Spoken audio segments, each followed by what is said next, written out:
programa Via Direta Cidadão está de volta para o seu segundo bloco, conversando com o presbítero Luiz de Almeida Cavalcante, onde nosso primeiro bloco fez uma breve apresentação do seu histórico de vida, falou do tempo que esteve viciado, do tempo em que agiu como estelionatário, enfim, agiu em função do vício, em função da droga, mas conseguiu largar o vício e hoje dá palestras, escreve livros para pessoas que de certa forma se interessam pelo tema.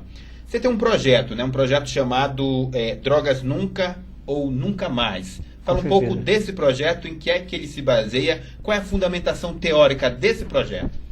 Bem, vendo a ausência na grade curricular das escolas, não falo só do estado do Pará, mas do Brasil, eu quis que isso começasse de uma forma embrionária pelo Pará, porque eu estou morando no Pará e conheço a realidade do Pará. E comecei a me aprofundar nas drogas depressivas, estimulantes e perturbadoras. As psicotrópicas, que agem diretamente no psiquismo, são divididas dessa forma: depressivas, estimulantes e perturbadoras. Aí tem um contexto de muitas drogas. E eu comecei a me aprofundar nelas: sintomologia comportamental, princípio ativo, substâncias, forma de prevenção também, por que não dizer, forma de identificação, porque cada droga tem uma sintomologia comportamental própria. Porque uma age no sistema central nervoso, outra age no sistema periférico, causando assim comportamentos diferentes. Eu tenho como identificar um cidadão usuário de drogas em questão de poucos segundos ou minutos. Agora, pelo comportamento, pela sintomologia de comportamento padrão. Agora, para identificar que droga o cidadão está usando, eu tenho que observar pelo menos em 5 minutos. A gente sabe que cada droga, ela apresenta uma característica diferente. É sintomologia comportamental. Sintomologia comportamental. Principalmente na questão do comportamento da pessoa, enfim.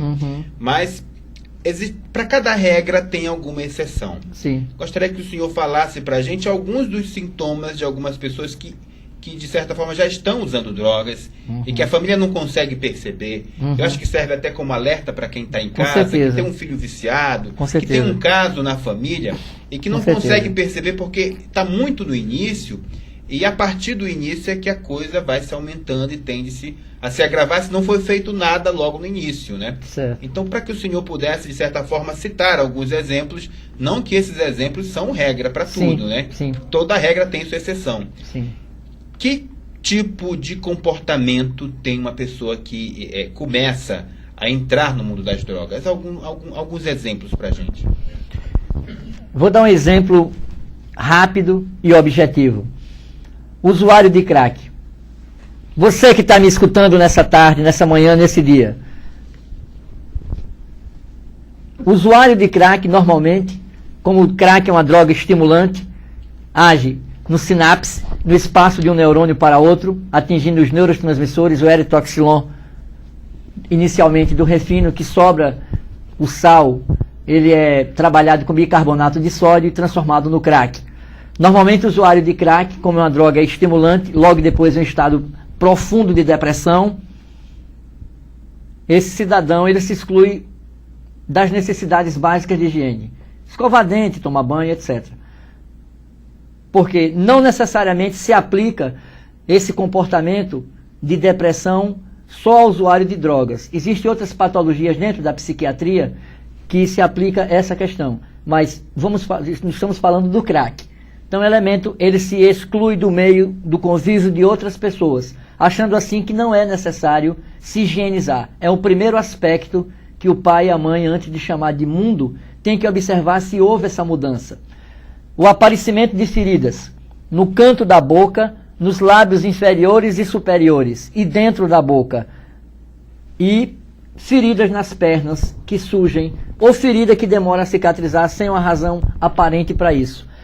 Primeiro aspecto da não fazer a higiene básica é a questão da depressão. E o segundo que eu falei é a baixa de imunidade que a droga provoca. O camarada fica totalmente com sua resistência a zero. E você que está me escutando, se droga fosse boa, o traficante, ele não vendia, ele guardava em casa. Porque o traficante mesmo, ele não usa drogas, ele usa uísque, às suas custas, que você que está me escutando nessa hora. E quem usa droga na escala, na hierarquia, lá da boca de fumo, são os aviões, os vapores, as mulas e aqueles que dependem do traficante para sobreviver com a ração minguada de comida de porco, de drogas, que o traficante repassa a essas pessoas para distribuir essa porcaria chamada droga. O senhor falou um pouco da característica de quem utiliza o crack. Aqui em Capanema, uma das drogas mais populares, eu acredito... Oxigênio no cérebro, o tetrahidrocannabinol vai para o cérebro. E o elemento, ele perde as noções básicas, como, por exemplo, se você observar uma pessoa que tenha dificuldade de descer uma escada, como exemplo bem característico, pensa que o degrau de cima está embaixo e o de baixo está em cima, porque você perdeu a noção de espaço e distância. A maconha ela tem essa capacidade. Quando vê que o cidadão enfrenta situações que normalmente não se enfrentaria, situações de risco, porque a maconha ela tira, como exemplo, enfrentar a polícia, porque a armada, e o camarada só com 38, a polícia com a pistola 40 ou com a metralhadora, e o camarada enfrenta, porque ele perdeu a noção básica de julgar o que é perigoso e o que não é. Por exemplo, eu entro nesse estúdio agora, onde estou gravando essa entrevista, rebolando, dizendo que sou a Carmen Miranda, só que eu perdi a consequência básica do ridículo. Então a maconha ela tem essa capacidade. É uma droga perturbadora, que priva você dos sentidos normais e faz você achar que você é o que você não é. Isso são os sintomas, as características básicas do usuário de maconha. Amarelão no canto dos dedos, porque normalmente quem usa maconha usa, como por exemplo, eu vou fazer exemplo com a minha caneta, usa o cigarro nesses dois dedos, normalmente encostado num poste ou num local escuro, e a maconha aqui, não é? Então ele está fumando aqui a maconha. Como ele pagou e quer viajar a cada centímetro daquele cigarro de maconha fumado, e como ela vai entorpecendo, o camarada vai perdendo a noção da dor, o sentido da dor, e isso aqui vai queimando e vai ficando amarelo com a resina da maconha. Quando a polícia vem, normalmente ele dispensa o cigarro de maconha embaixo do pé, só que a polícia já sabe e continua fumando normalmente o cigarro normal. Então, se observar canto de dedo amarelo, essas questões de coragem demais, apologia à droga, andar com a folha de maconha desenhada na camisa, ou não tenho nada contra as cores da Jamaica, mas normalmente cores da Jamaica pendurado no pescoço com cachimbo, que a maconha também é fumada com marica ou com cachimbo, normalmente para não deixar o amarelão nos dedos. Então são aspectos que tem que se observar ao jovem dentro de casa, para que se possa se fazer uma prevenção a tempo de tentar resgatá-lo ou com o centro de recuperação ou através das informações sobre a própria droga. O senhor, para poder largar o vício, esteve participando de algum projeto desses, de inclusão social? Esteve em algum centro de recuperação ou foi só força de vontade mesmo?